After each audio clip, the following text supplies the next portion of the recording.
Welcome back to another episode of Stacking Dennys. I'm Jordan McAbee of RotoBaller. My co-host Nick Giffen of the Action Network. Domination gave me flashbacks to Martin Truex Jr. in that number 19 Toyota for Joe Gibbs Racing. Chase Briscoe, the first winner of this year's playoffs, locks himself into the round of 12 in an overall dominating effort by Toyota at Darlington, where we saw a lot of playoff contenders have issues.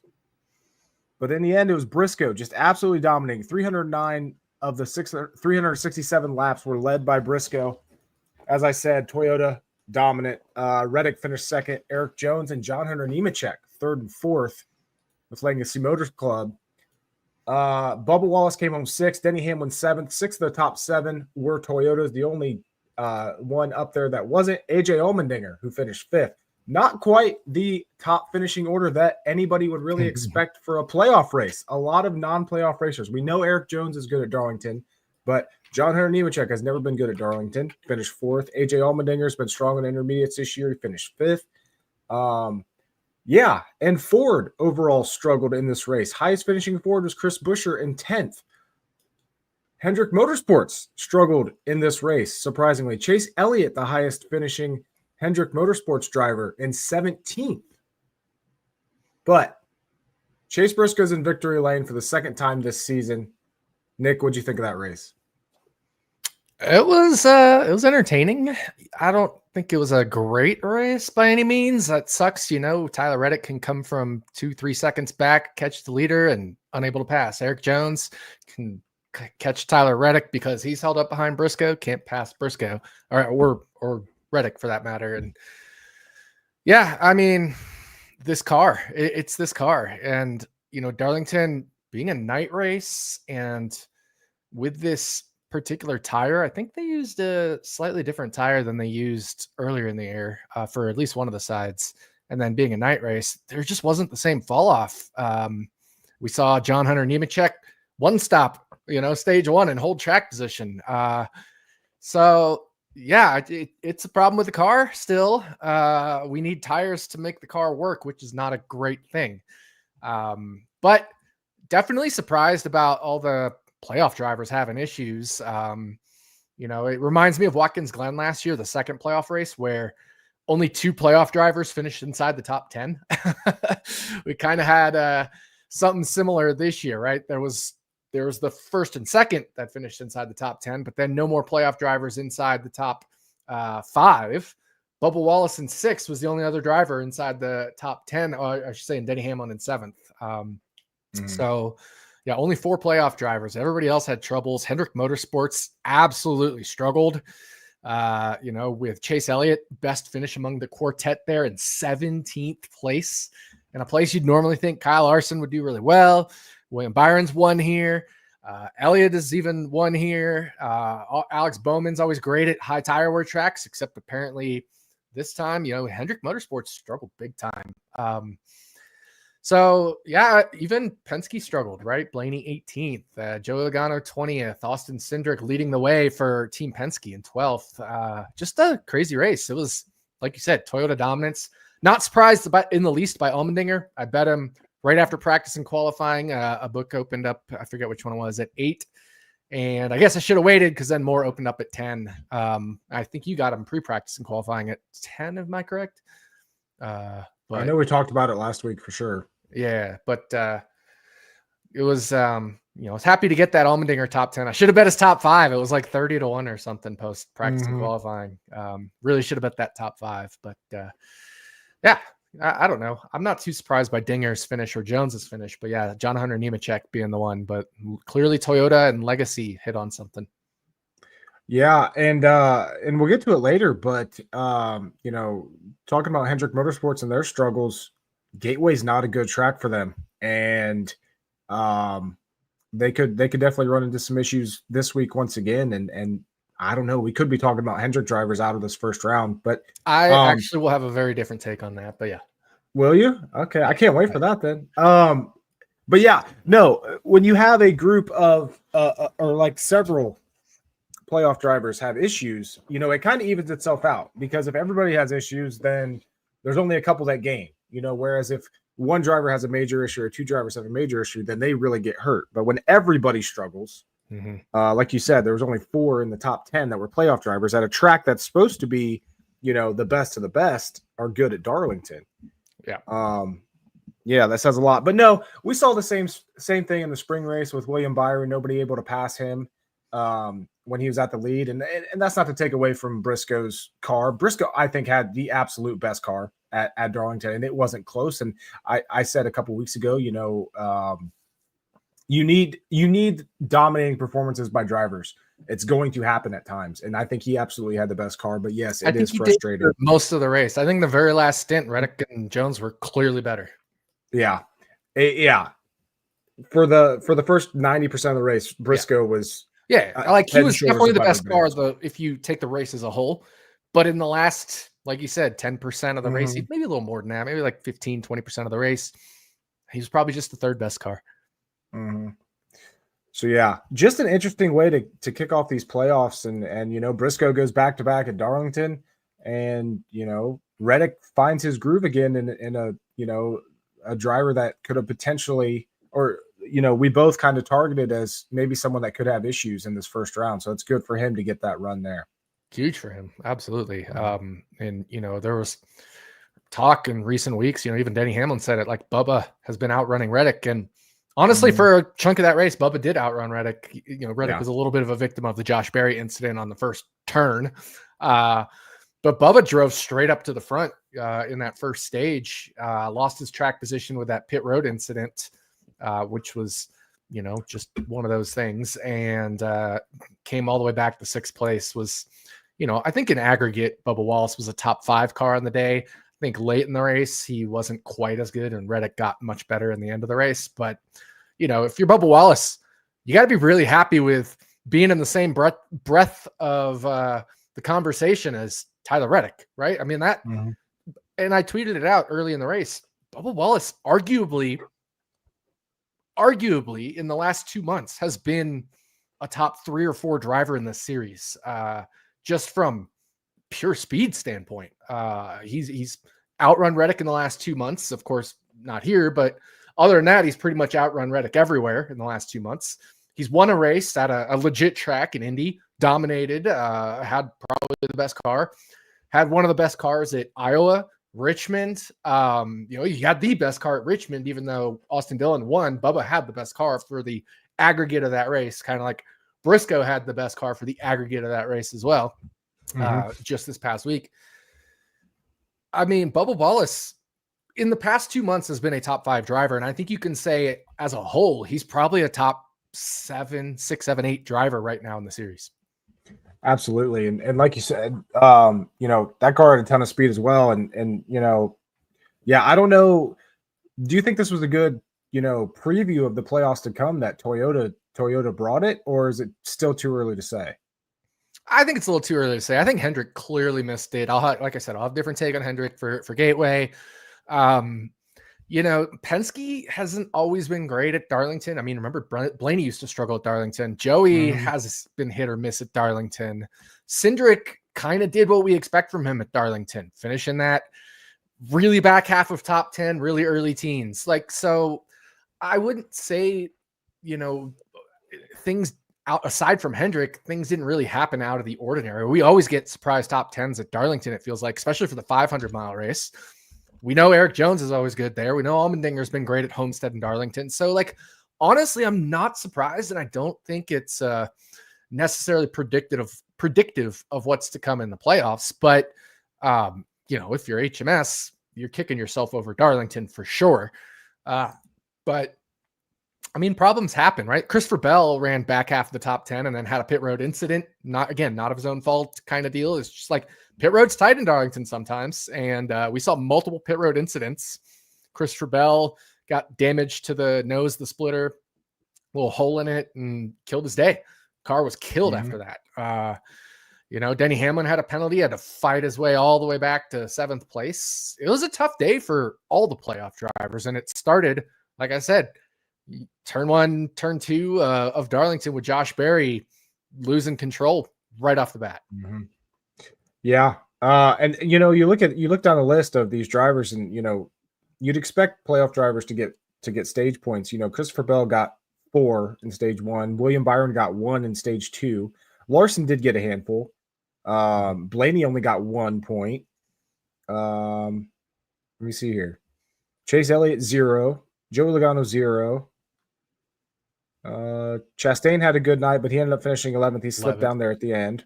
Yeah, I think Ross and funny enough, I think Ross and like Briscoe were like the only 2 that didn't have like something go wrong. Mm-hmm. Like Denny, even though he finished 7th, had something go wrong. Bubba had something go wrong. Reddick, lap 1, got hit by Josh Berry. Austin Cindric got shuffled back, I think in the 20s at some point in the race there, or very back of the teens. Blaney and Joey were just slow. HMS was all slow.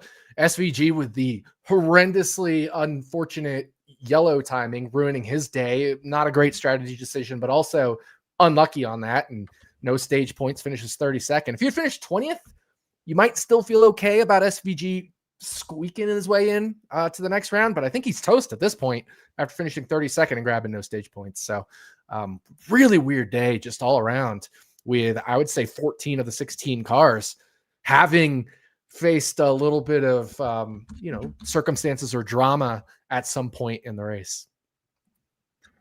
Yeah. So, and like I said, with these issues and with everybody not doing the best or a good handful, SVG is still good on points even after his horrendous day at Darlington. Alex Bowman, despite his awful weekend entirety, he's only 19 points below the cut line. Logano's 3 below the cut line. Like, these guys are still bunched up, and the only ones that are like have to be sitting feeling good after that are Hamlin, Larson, and Reddick, because they're all a full race ahead of everybody. 2 races to go before the second round. They have to be feeling pretty confident after that first race at Darlington. But yeah, I would say as far as the race itself, I agree with you. It was mediocre. It's what I've come to expect out of Darlington, that racing, not being able to pass the leader. I liked seeing Briscoe win. Even though I didn't pick it, I picked him to win last week, if you remember. I did not pick him in 36 or 36, and I'm still kicking myself. But I like seeing guys like Briscoe win. I thought it was, for what it was, I feel like my expectations were tempered enough that I enjoyed it for what it was. But I am ready, to continue on. It was just a mediocre race, in my opinion, and we've struggled with temperatures getting cooler, night racing in the Cup Series in this next gen car, especially the last year and a half or so. We need heat, or we need tire fall off, which a lot of times can be produced through heat, and that's not a good thing to have to rely on. I watched that old video of.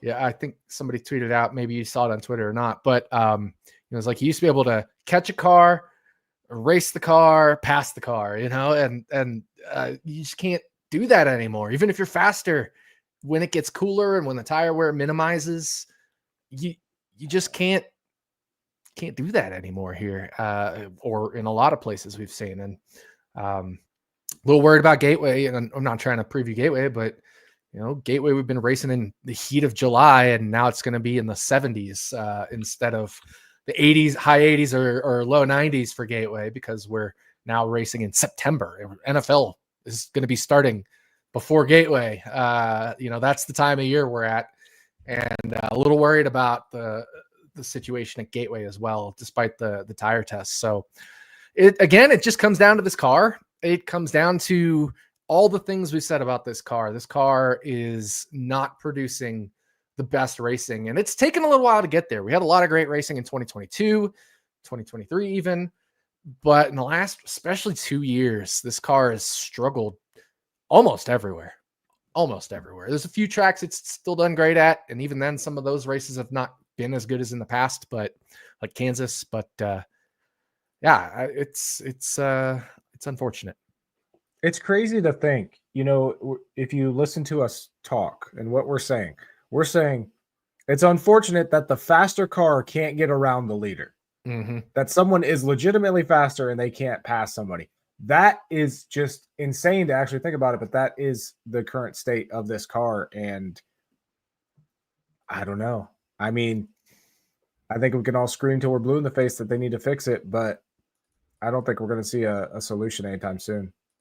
No. And yeah, to rely on these other factors that need to be, it's almost like they need a perfect weekend for it to put on a good race. And, that just, if we know anything about NASCAR, that just doesn't happen. So, yeah. That's a good point. Anything else from Darlington? I like that comment there that you just posted. Can't believe how many favorites to win the race were slow. Yeah. I had a big 4 and then kind of a big 5. If you throw Reddick, he was a little bit of a tier below. But my big 4, I don't remember the exact order, but it was obviously Blaney, Byron, Hamlin, and Larson in whatever order. They were all really neck and neck and neck and neck in my model after practice and qualifying. And only Hamlin was fast. And again, he had that penalty. So it kind of killed his day right off the bat. And that's the other thing. I thought Hamlin was one of the better cars, maybe not the best car. Chase Briscoe kept passing him, but he was a top 5 car. But if you're a top 5 car and it takes all race to work your way just back to 7th over 400 whatever miles, because that was, at the point when he had his penalty. I mean, that's ridiculous. 300 something miles. That's ridiculous. So yeah, but I agree. I was surprised that 4 of the 5 favorite. Well, I should say 3 of the 5 favorites were just not good. Blaney, Byron, and Larson were just not good. Yeah, and it's we went through that spell there during the summer where a lot of favorites won the race. When you look at the odds for sportsbooks, a lot of favorites were winning every single week. Obviously, there was some in there that were long shots. It's Bubba Wallace at Indianapolis. That was a good long shot. But for the most part, it was the guys up front that were expected to be up front. And now we get into the playoffs where we like to think that it's a little bit more predictable. Those guys tend to run faster than the rest of the field. And yeah, it was just a weird race. I don't know any other way to describe it. But and now we have a full moon this weekend with Gateway, so maybe we'll get another weird race here and get some stuff flaring up. Yeah, I don't know, man. It interesting start to the playoffs. We saw it last year too. We had Atlanta opening it, but then the first non-super speedway, we had it with Watkins Glen where everything went crazy. So Gateway is going to be fun. I can't wait to talk about that one. Fun as in, I think there's some angles here to talk about.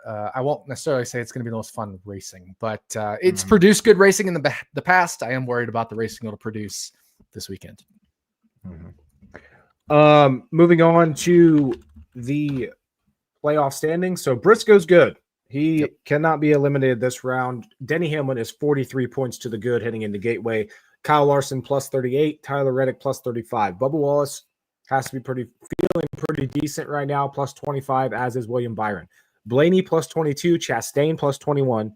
And then it starts getting interesting. Cindric is 12 above the cut line. Christopher Bell is only 11 points above the cut line. We got Chase Elliott 9 above the cut line. And SVG right now, the last guy in, plus 3 on the cut line. Logano's out right now, minus 3.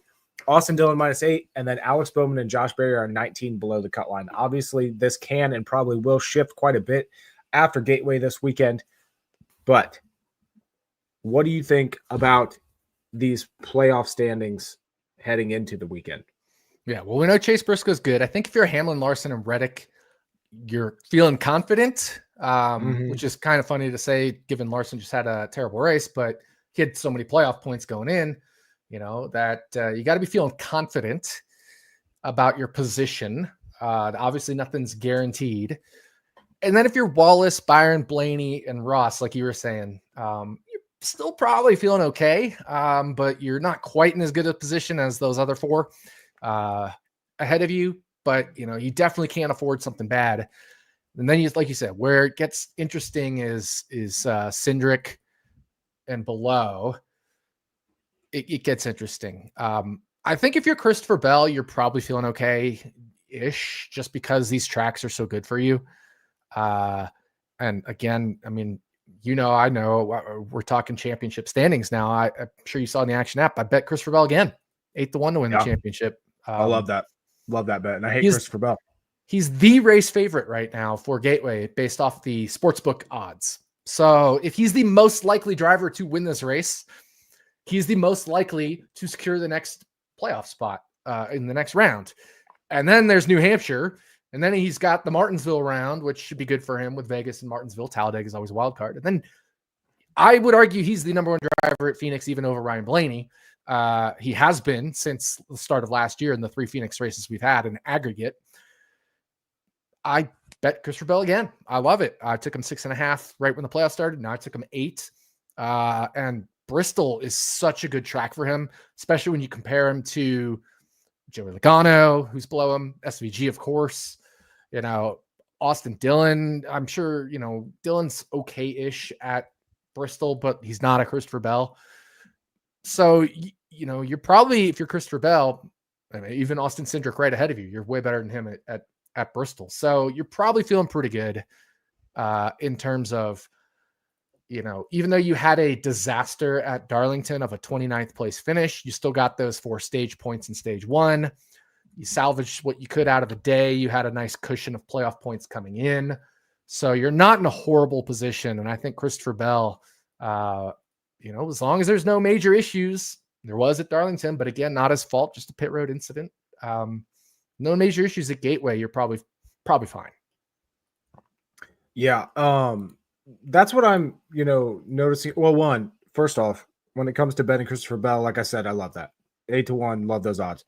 But this is what the playoffs do to these odds to win the championship. And this is where you can take advantage of guys like Bell when they shift their odds longer because of a bad race or two in a round, especially we see it every year when a guy's facing elimination. Blaney at heading into the year, I think he did win the championship. He needed to win at Martinsville, and he did.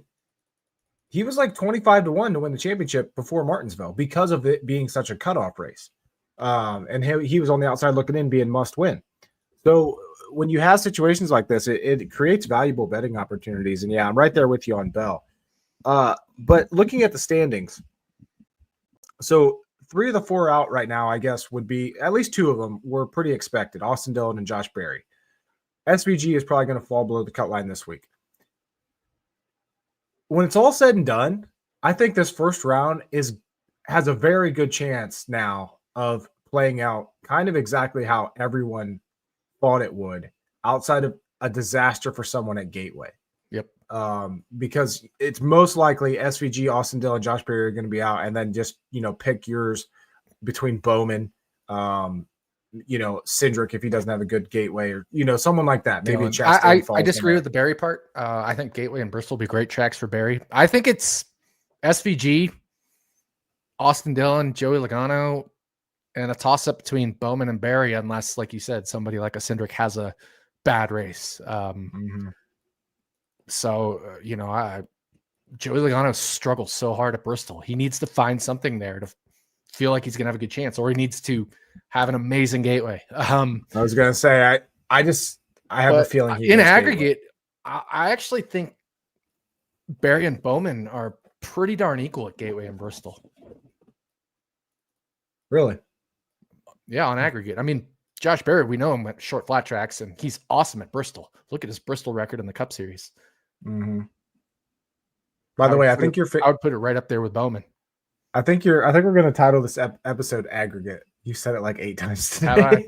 Yeah, that's awesome. I'm just laughing each time. I've been totally because I never used that word, and all of a sudden it's like 5 times. Yeah. But yeah, these playoff standings, it's all going to come down to what happens at Gateway, and if someone has a catastrophic failure, that could really shake this stuff up. And then Bristol is going to be Bristol. So, but I mean, and again, you say we all thought it would play out. I would say a lot of us, but I know people who picked SVG to the round of 8. Mm-hmm. Right? Like, I couldn't get there. If SVG is not going to get stage points and he's going to finish at best 14th in these races, there was almost never a shot for him to make the next round. Yeah, because, Darlington was his opportunity. With everybody else having issues, that was his time to, luck into a 15th place finish. And he didn't. Potentially, yeah, and he didn't. So, yeah, while there was a tiny, tiny, tiny potential path for him to advance, it's gonna take a lot for SVG to get through. Is it possible? Sure, anything's possible. But at this point, He's probably minus 2,000 to miss the next round. Mm-hmm. All right. Anything else with these standings that you got? Just, looking beyond the playoff drivers. I mean, is there any way to catch Chris Buescher? No. Like the battle for 16th this year is the worst one we've ever seen. I don't know. 17th. Priest is only 39 behind him. Yeah. I could see that. He would be. It's definitely between those two. 69 behind them without the 30-point penalty. So that shows the gap between Buescher and Priest this year. Because it's more than a race gap in terms of actual speed, talent, whatever. Although I guess Priest got disqualified at Talladega as well. So they've each had a penalty. Maybe this is a pretty fair representation. But that just goes to show these two are miles ahead of Kyle Busch. Yeah, because he's a full 100. He's 73 back from Priest, and that's again with the Priest penalty as well, the DQ. I mean, so yeah. Hopefully that would be a cool story. Through these playoffs, if it's two teammates fighting for that 17th place. Yeah. RFK didn't make the playoffs this year, but they're gonna battle it out for 17th. But with the way their season's going, the way they didn't make the playoffs, maybe those two wreck out and Kyle Busch somehow, pulls it off and gets 17th at the end. But exactly. And then just looking at the very back of the standings, Noah Gragson gets a 14th place finish. That pulls him to within 20 points of Cole Custer. I mean, if you're running behind Cole Custer by 20 points, man, that's not a good year. No, it's not. And a big part of that is Gragson 7 DNFs this year compared to Custer's 4. A couple of those weren't Gregson's fault by any means. I mean, I remember at Texas, I had him for a top 10 and he got caught up in BS while having a borderline top 10 car. But are you surprised? He finished 14th at Darlington, and I had that long shot top 10 bet on him. So he kind of did what he does at Darlington, just didn't quite get that top 10. Also, we keep talking about, and we've seen Spire have the speed to win a couple times this year with Carson Hocevar. Over the past 2 years, they've always been that kind of that sleeper pick. You've mentioned that they're coming back down to earth, or running as they should. But the highest price or the highest placed Spire car is Carson Hocevar in 25th in the point standings, behind John Hunter Nemechek. So, and I thought Darlington was a bad track for them, and it was. Hocevar did his Hocevar things at Darlington, but he was not a top 10 car. He finished top 10 because of a lot of the shenanigans. But he was a teens car, and McDowell and Haley were 20s cars, so, or worse. So it was not a good day for Spire at a track that's been bad for them. And, I know a lot of people talked about Justin Haley at Darlington. He's had good results, but a lot of that came with Colleague or Rick Ware Racing, right? Spire has not been good at Darlington as a whole. So in aggregate, they have not been good at Darlington. But maybe it'll change at Gateway. Michael McDowell led a bunch of laps there last year, but that was with Front Row Motorsports. So don't know how they'll be at Gateway. I haven't really dug deep into the Spire at Gateway data, but it should be a good track, at least for McDowell and Hocevar as drivers. Fits their style. When it comes to Spire, did you see the not release, but the statement that their owner made, or one of their owners, about this? Okay, so we got this whole, court hearing going on between 2311, Front Row, and NASCAR. And maybe I took it wrong, but the guys at Spire kind of said that they need NASCAR to pick a side, because they said what they're saying to them in private is completely different than what's being said in public. And I wonder if, maybe that could potentially change the money that Spire is pouring into the sport, because if they are, publicly saying this stuff against the sanctioning body, I wouldn't be surprised at all if they said, hey, we're going to take a step back. Yep. And speaking of, just 10 minutes ago, a judge denied 2311 in front motorsports motion for a preliminary injunction to run as a chartered team for the remainder of the season. So I don't know. I mean, there's a lot of weird stuff going on with lawsuits and who said what and what's going on. So I don't know anything about law. We've got legacy and wear lawsuits and all sorts of stuff. But and again, one of the part owners of Spire is part owner or the main owner of Andretti. And Colton Herta just announced today he is leaving IndyCar to be the Cadillac F1 test driver. Probably means he'll also be racing in the F2 series, trying to get the final few points to get his super license to race in Formula One, hopefully in 2027 for him. Which means Will Power joins the Spire Andretti Taurus fold, leaving Penske. So big news in the IndyCar front this week. So you said silly season was going to get heated up. Yeah, it's going on IndyCar. And of course at St. Pete, the truck series and the IndyCar series are running together. Is there potential for a Kyle Kirkwood or Will Power truck ride with Spire? That'd be fun to see. Definitely something to keep an eye on. Yeah. Or maybe Colton Herta runs trucks knowing he isn't racing IndyCar that weekend. Maybe there's some kind of deal there because Cadillac F1 is also part of this whole group.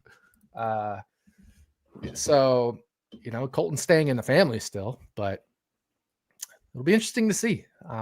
But yeah, that seems like big news for a driver. Like, I feel like I don't know a ton about IndyCar, but Colton Herta is a name that I know. Just a step away like that. He finished second in the championship last year, not this year, but yeah, it's a big deal. Was it Colton second last year? Yeah, it was Colton second last year. 2024 IndyCar standings, like 95%. Because I think Power lost it in the last race, and yeah, Colton Herta took second in the standings by his Nashville win last year. So I mean, we're talking a guy that finished second to Alex Palou. That's big news for him to leave the series, but it shows what kind of talent he has. He can potentially race an F1, which I think these F1 tracks would suit his style a lot more than some of the IndyCar tracks. So we'll see. Colton Herta, he's been kind of a little bit of a Will Power in that he's a one lap or a top speed specialist and sometimes doesn't have the consistency. But in Formula One, a lot of times it's so track position oriented. You just make that qualifying lap and then you have a good start at the start of the race. And it seems like you just stay in the same spot for the rest of the race. So that could be a good thing for Colton Herta. We'll see. It all remains to be seen, but it's a wild kickoff the silly season for IndyCar, which, I'm just tying into the whole Spire stuff you're talking about here. But yeah, going to be an interesting off-season development across all of IndyCar and across all of NASCAR. I mean, with these lawsuits, with these charters, with these rumors, rumors of Haas going to Chevy next year. Seen those. Yeah, Haas factory team going to Chevy, at least for Xfinity, I think. It would. I would assume it would be the whole thing, but I just saw it for Xfinity. But it'd be weird to have, Chevy Xfinity and Ford Cup. But I mean, hey, Colleague is doing two different manufacturers with Dodge and Chevy next year. So who knows? It's going to be a fun, silly season in NASCAR as well. One more thing before we get to Gateway. So we talked last week about those points that Kyle Larson got from the fastest lap bonus and how important those were and how, maybe some of them weren't legitimate. So Josh Berry did the exact same thing at Darlington this past weekend. He was wrecked early. He came back out, ended up posting the fastest laps or fastest lap in that race.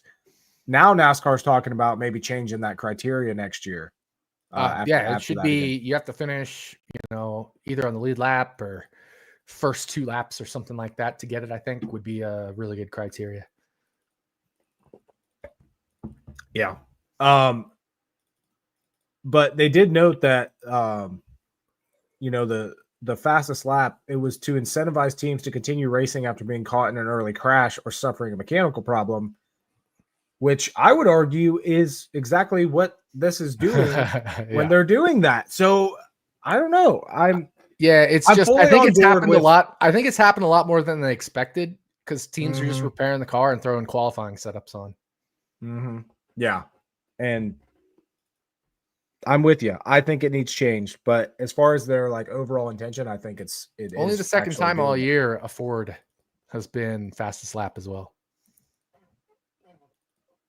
That's wild to think about, but they've been so good on long runs. So yeah, typically doesn't have fire off speed if it has long run speed. All right. Gateway. 4th race here in the Cup Series started coming here in 2022. The other races were in June. It is now September, so it's a little bit of a difference in the weather, as you said before. Joey Logano won here in 2022. That was that crazy race that went into like 18 overtimes, didn't it? Or wasn't it? No, that was Nashville. He won that one. Yeah, Like Nashville. overtimes. Man, why do I get those two confused so much? I do too. It was Cindric who won Gateway last year after Bell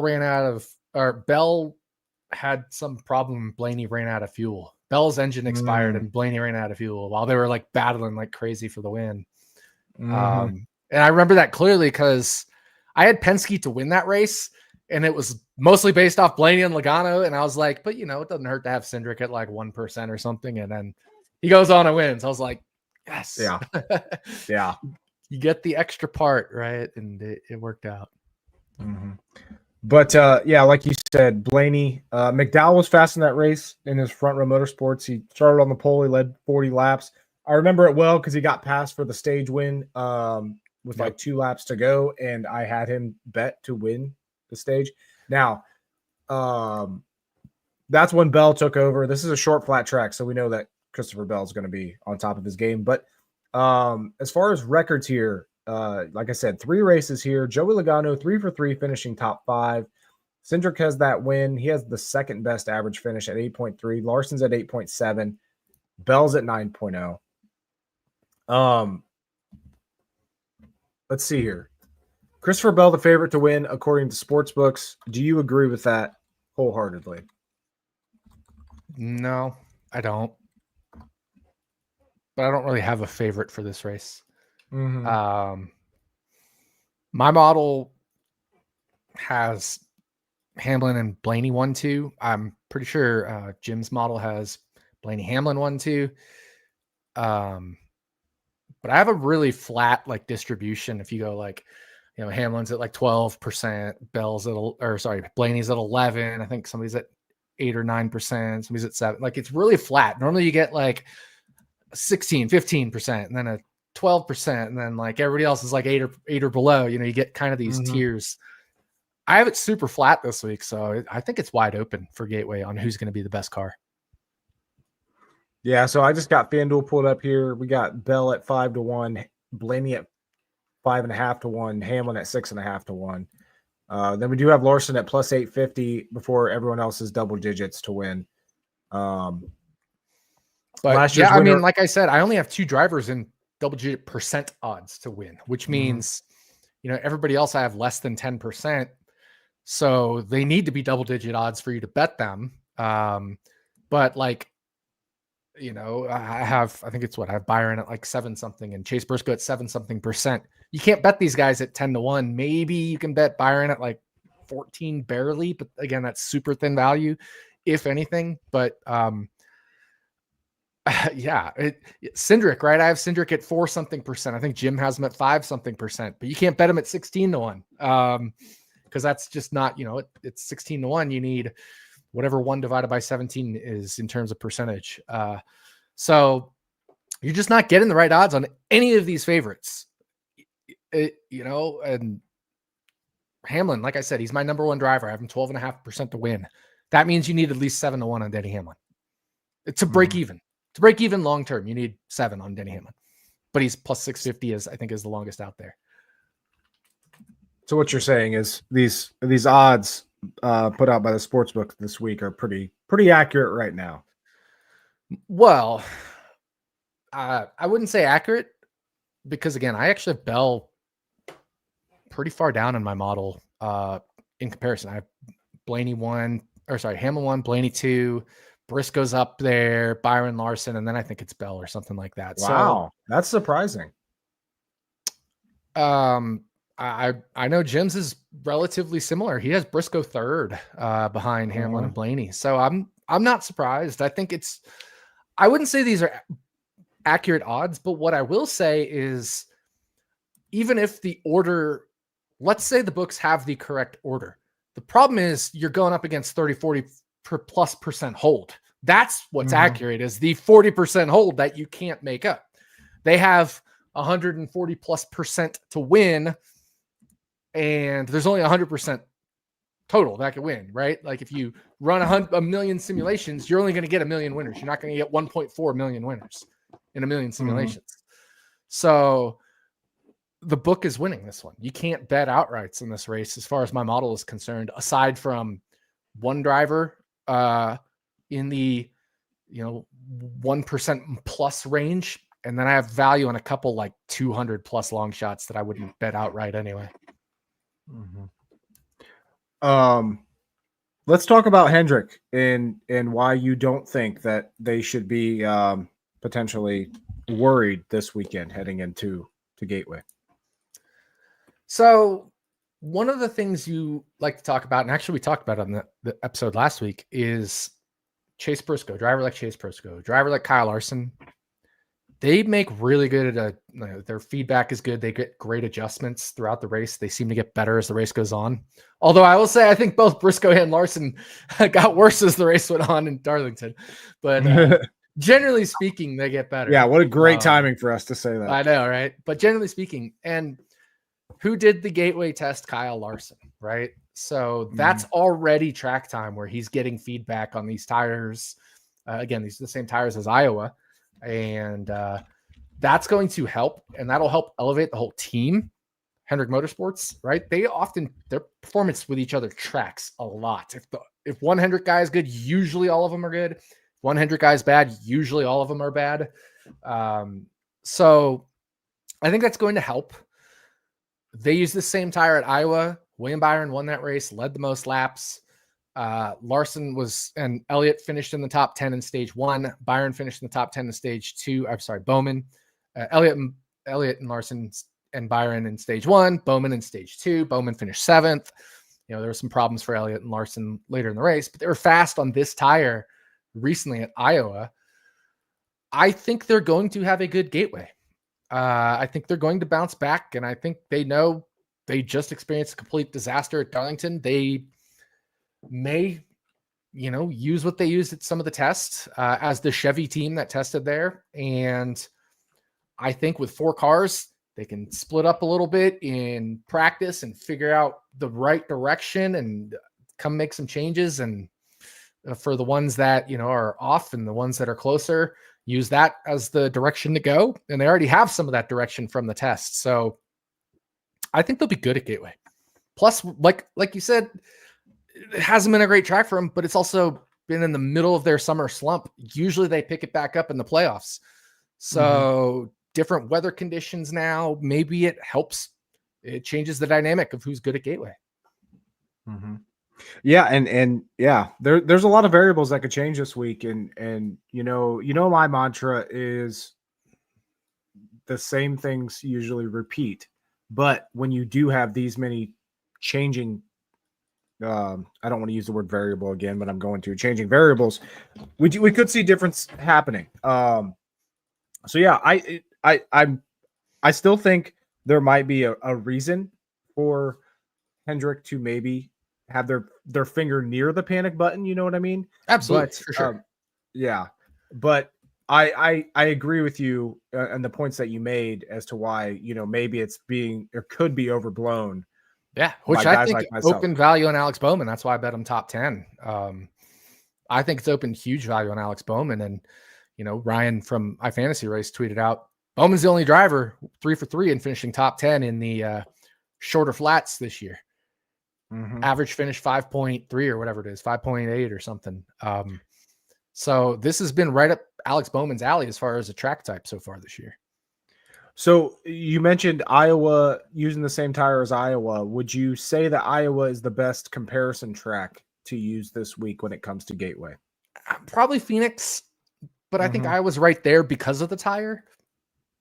Richmond, not quite as much. Different tire, huge fall off. Nashville, not quite as much. Different surface, different package, all that, going into it. But I would say Phoenix and Iowa are the best comps, and then Nashville and Richmond become secondary comps. Wouldn't really use Martinsville. A little bit of similarity just in the flatness and the turn radius, two big turns with two straightaways. So I don't know. But I mean, certainly Phoenix and Iowa are the two best comps. So you mentioned you bet Alex Bowman top 10, correct? Yep. I haven't odd shopped, but I just have FanDuel open, and I'll tell you what. Here's a guy that started 9th at Iowa, had the 10th best driver rating, ended up finishing 18th after falling back late. At Gateway specifically, he's finished 10th and 14th. Yep. Odds for a top 10 finish plus 650. Has had better than expected speed pretty much all races this season. I'm telling you, I love Allmendinger again this week when it comes to top 10 bets. I know.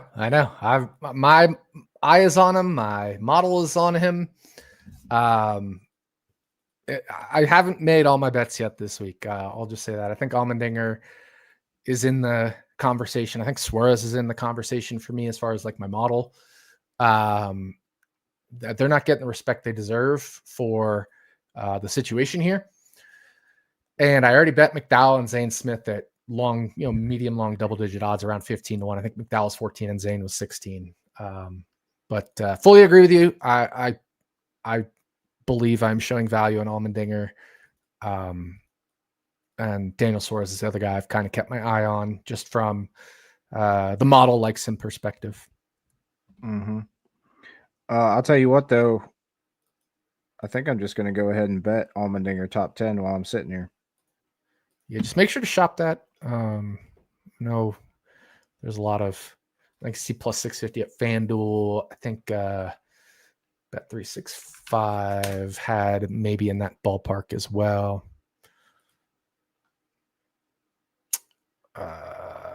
Allmendinger. They have him at 6. Yeah, 6-1. ESPN bet. Let me pull that up.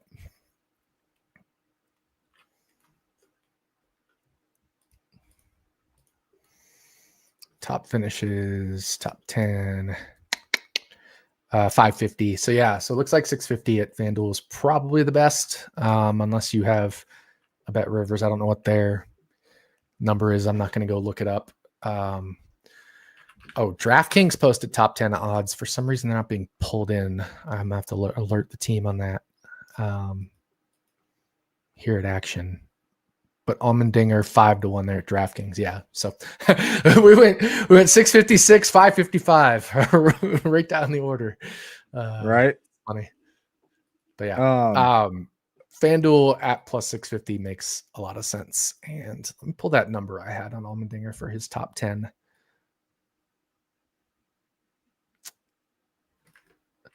Let me open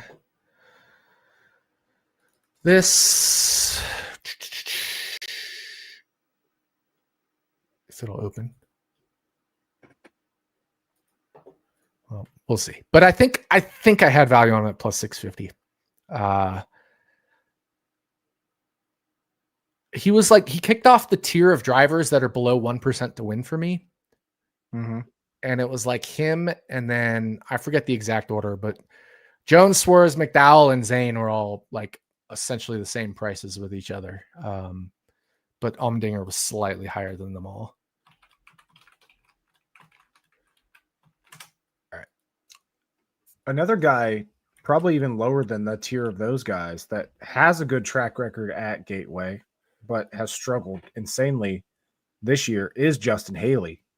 Yeah. Top 10 odds on FanDuel for him, 10-1. I'm not biting at that, but he does have finishes of 9th, 16th, and 14th here at Gateway. So something to keep an eye on this week, if anything, for DFS purposes. Yeah, I agree with that. And again, though, colleague, last year was Rick Ware. Remains to be seen what he does with Spire here. And again, I haven't dived into the Spire performance at Gateway as a whole. But I have Allmendinger 15.15% to win. To finish in the top 10. My computer is deciding to be really slow all of a sudden. But equals 1 divided by that. Sum of that. Oh, computer, please. I've earlier today too. I've plus 560 as fair for Allmendinger top 10. So if you get the 6.5, I like that because I like to leave wiggle room depending on model error and things like that. I haven't run the model error yet, but I think 6.5 is good on Allmendinger, which again FanDuel has. And I officially bet it. So we're in Allmendinger top 10. Let's go. Which with my luck means he's going to nail the wall on lap 7. I was going to say 4, but it's going to be 7 this time. I am betting and tracking it right now. By the way, we just launched a new feature in the Action Network platform of stuff. If you go to Twitter @Playbook, it'll let you auto-populate a bet just from tweets and screenshots and things like that. And it'll take you right to the sports book or right to the Action app and then the sports book and make your bet. So I'll see if it works here with AJ Allmendinger. But AJ Allmendinger, top 10, 6.5 to 1 at FanDuel. I am also in.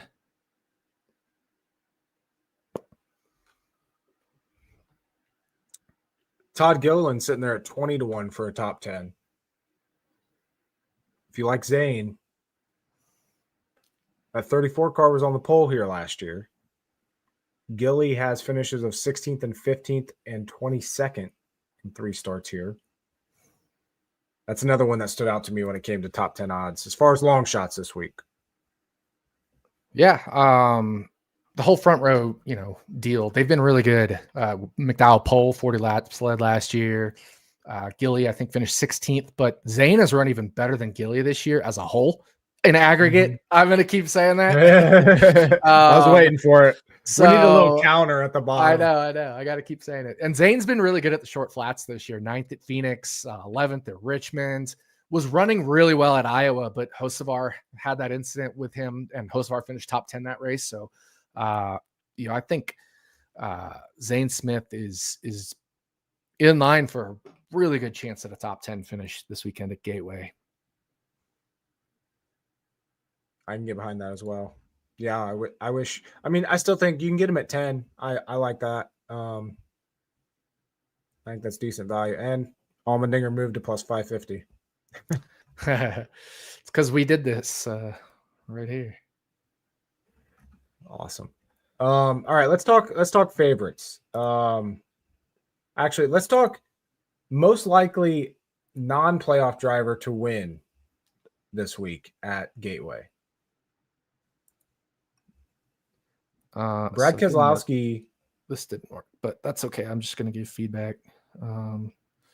It's a work in progress. Our bot thing on Twitter that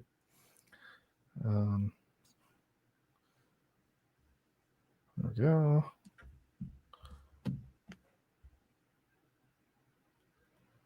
NASCAR.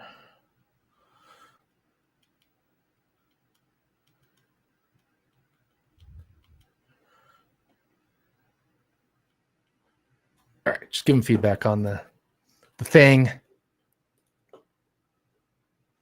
All right, sorry, go ahead. So I was talking about non-playoff drivers that are most likely to win. Now, going back to Iowa, Brad Keselowski swept the stages, finished third. Who's your favorite non-playoff driver that could win here this weekend? He does have a third place finish here at Gateway as well last year. I would say Keselowski. I mean, dominated Iowa, right? Mm-hmm. Same tire, similar track type. I would say Keselowski. Mm-hmm. Buscher's been good here as far as moving up. He hasn't been qualifying very well here. But yeah, RFK, I think that's going to be, you know, the easy one to say every week is the RFK cars, because, you know, they could have got in there could have made the playoffs. They were right there. Let's see here. You mentioned so Logano, 3 top 5s, 3 starts here at Gateway. Do you think he continues that run at this track or takes a little step back? I think he'll be good. I just, you know, he has a wide range of outcomes because he's hit or miss a lot. And again, without the Texas win this year, Joey would have been really borderline on making the playoffs. He did lead quite a bit of laps at Phoenix. He led 81 laps, started second, finished 13th. Other than that, he was kind of mediocre at Iowa, started 14th, finished 9th. Did finish 4th at Richmond, but that's Richmond. And obviously, you know, tire wear plays a lot into there. So yeah. Logano, good track history, but have to wait and see whether that continues this weekend. Yeah. I mean, he's certainly in the conversation, and my model definitely doesn't hate Joey Logano. I think 4.5% to win. But again, everybody is just too short because right now the hold is winning on the book. Mm-hmm. 4.5%. You can't bet him 11-1.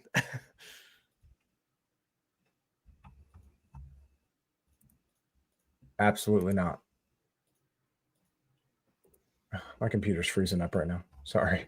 Mine's giving me weird stuff too. So we're both. Yeah, mine's been acting weird all day. There has to be something going on. I'm not a conspiracy theorist, but all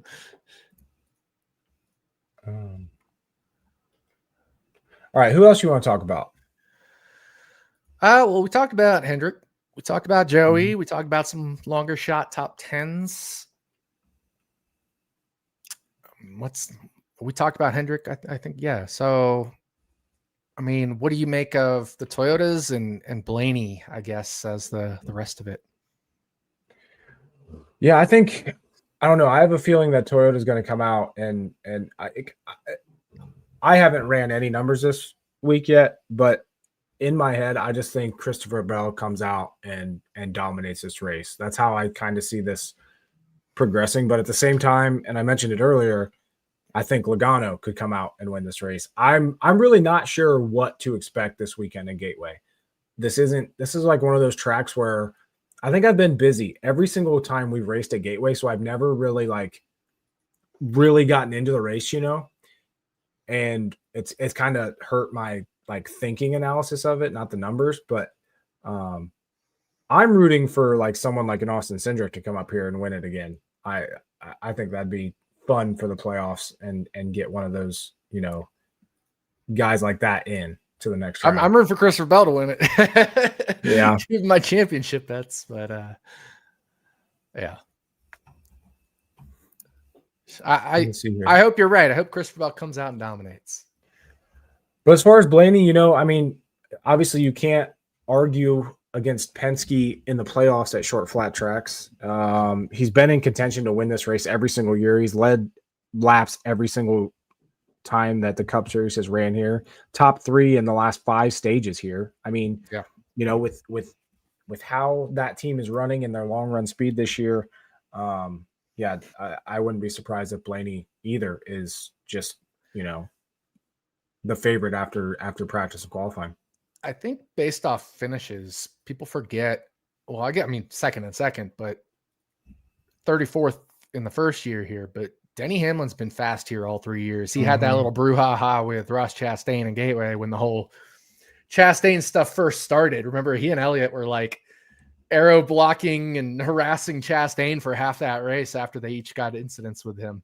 But Denny's been crazy fast here. So that's why he's number one in my model. And Blaney's number two, just because I think they've been the two best over the 3 Gateway races when you look at actual, healthy car speed. You know who has the best average driver rating in over the 3 Gateway races? I don't. Another non-playoff driver. He won here in 2023, finished second in 2022. Kyle Busch. Kyle Busch, yeah, makes sense. I actually did know that. And he's pretty good in my model. He's like 2.6, 2.7% to win. And if I run like a kind of a more aggressive version of my model, he actually could be pretty close to value at 25 to 1 at FanDuel, but I'm not betting it myself because the best version of my model is, more like 40 to 1, let's say, a little shorter than 40 to 1. I also think to go back to Hendrick, but I think this will be a very telling race for Alex Bowman because he's not been good at Gateway in his career. Best finish of 13th. He was 28th last year, 26th the year before. Yep. I have him 2.8% to win, Alex Bowman, which, again, is better than 50 to 1, but I'd rather just take the top 10 route. Mm-hmm. Another guy with a potentially misleading track history at Gateway is Chase Briscoe. Never finished better than 17th here, but he did start on the pole here in 2022, led 27 laps. That 19 car right now is locked in.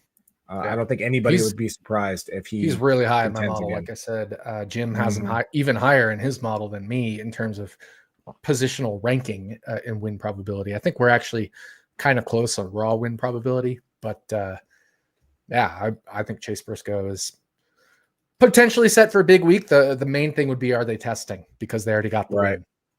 Yeah, and with it being a short flat, if you can gain anything for Phoenix, you're gonna try.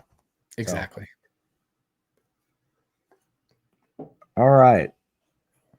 You got anything else for Gateway? Nope. I'm good. Get to these picks and stuff. Heck yeah. So picks to win. We are now tied. I had Chase Briscoe last week. Victory lane. Great job. 4 wins for each of us now through 27 races. You know what's crazy is I also track average finish of all of our picks. You are at 12.69. Nice. I am at 12.96. Nice. Over 27 races. That's fun. So, yeah. Chase Briscoe got me the 4th win of the season. Like I said, you have 4 as well. My turn to pick first this week, and I am going to go. Who do I want to go with? Oh, man. I said Christopher Bell before.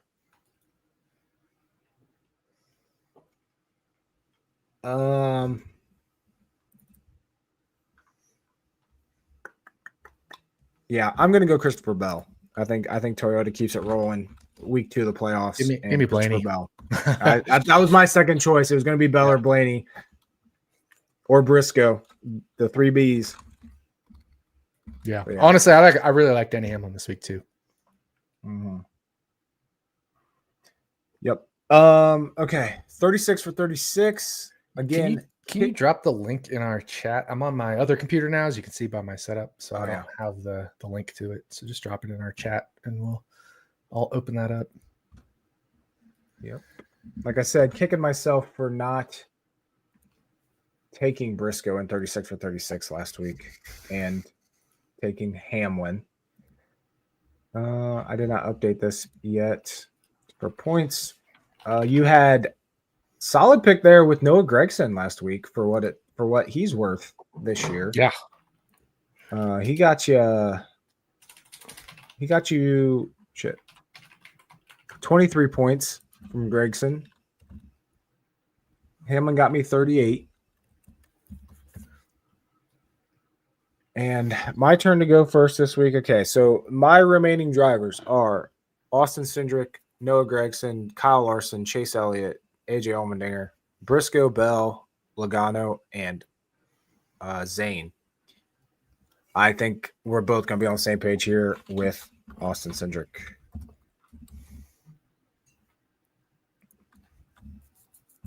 Unless you go different.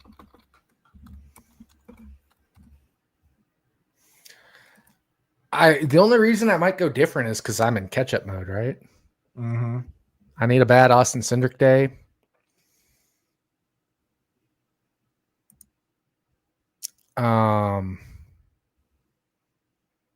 Yeah, I mean, I need a bad Austin Cindric day. And then I need something good to happen to one of my drivers.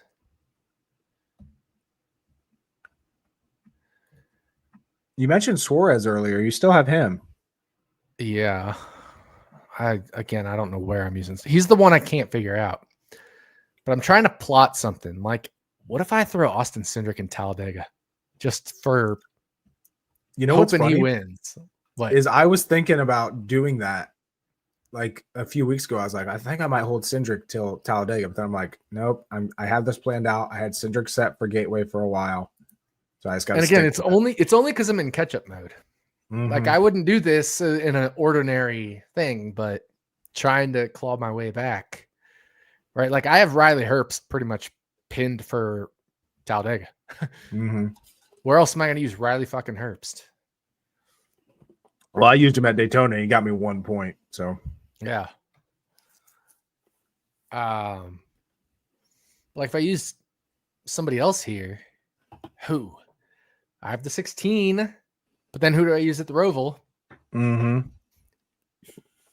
I've got Gilly Gang.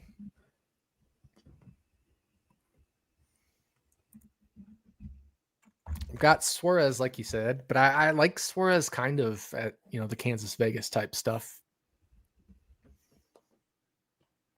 Who do I throw in New Hampshire? Like that's always a question. Mm-hmm. Because I know you got Christopher Bell at New Hampshire. I might be holding him till Phoenix, though.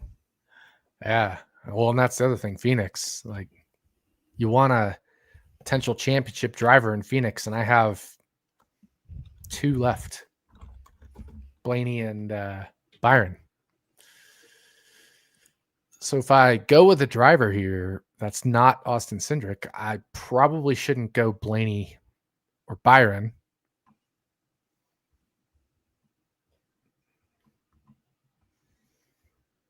Yeah, I'm in a pickle here. I am in a pickle. Shout out Grillo's Pickles for sponsoring Todd Gillen. There we go. All right. There it is. Todd Gillen.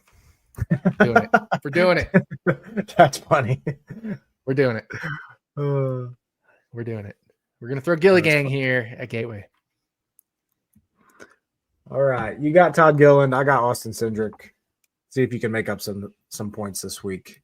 Now I need to figure out where to use Riley Herbst. Man. He wasn't terrible at Vegas earlier this year. That could be a place. Speaking of sponsors, shout out to Luvabella Wines. As always. Got the purple. I don't have a wine about it. I was gonna say that's another thing from Darlington. I was trying to rack my brain. I don't even have anything to complain about. No, I really don't. There wasn't anything bad or controversial or stupid or no. Yeah. I don't know. I don't have anything. Maybe I would have something from IndyCar. Oh, I guess I have one thing from IndyCar. Fucking Louis Foster, man. What are you doing? Ruined my IndyCar betting day. David Malukas was catching Pato Award. Was at worst going to finish on the podium. Easily the second best car at worst. Louis Foster lapped down. Wrecks David Malukas, the second place car, by throwing a horrendous block. He turns right on a track that goes left. Literally turned right up into David Malukas. You can watch him go from like the inside all the way out. And he got bailed out for Rookie of the Year. Louis Foster's a rookie this year. He was fighting with Robert Schwartzman for Rookie of the Year.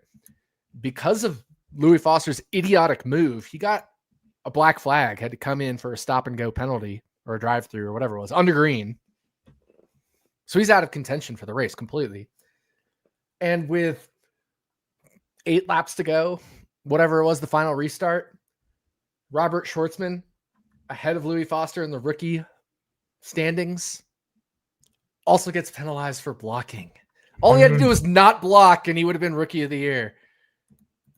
And I really wanted Schwartzman to get Rookie of the Year just because of Foster ruining my Malukas bet.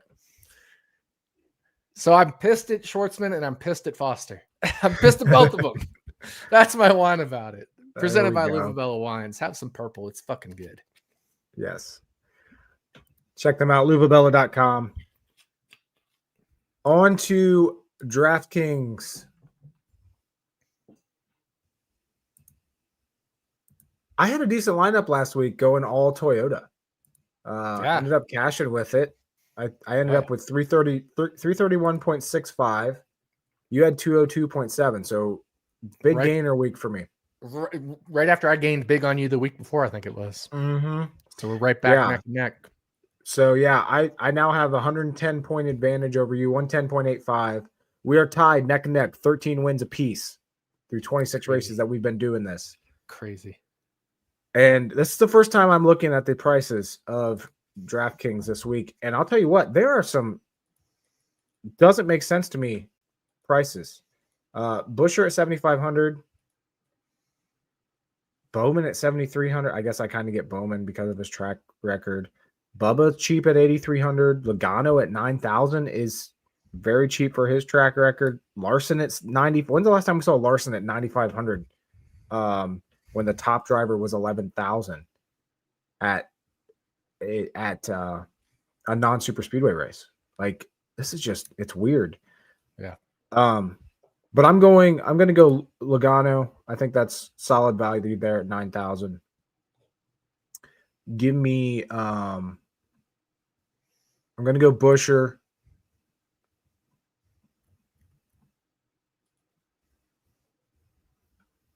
I'm going to go Zane at 56. That leaves me 93 average. See, that pricing is just wild. Let me see here. I like Bubba at 83. I do. Give me Bubba.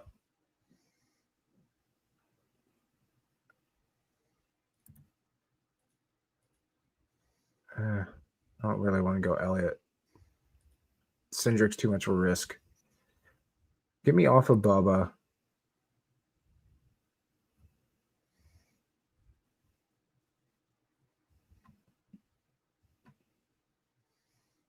What if I go Ryan Preece? Oh, shit.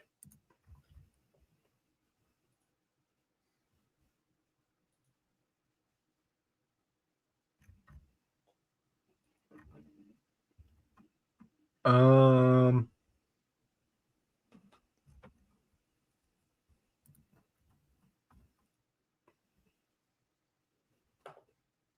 going to go this. I'm going to go Blaney Bell, Logano, Buescher, John Hunter Nemechek, and Zane Smith.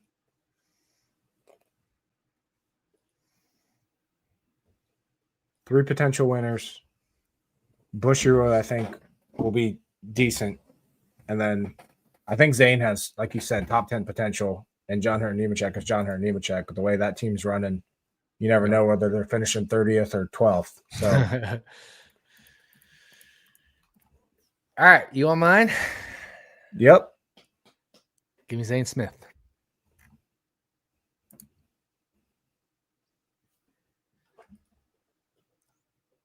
Give me AJ Allmendinger.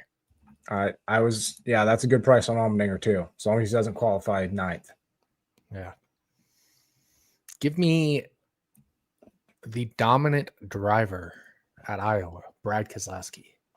Ooh, I like that pick. You now have an average remaining of 10,233 for the last 3 drivers. Yep. And that's what I'm trying to figure out. How do I play it? Give me Ryan Blaney. There we go.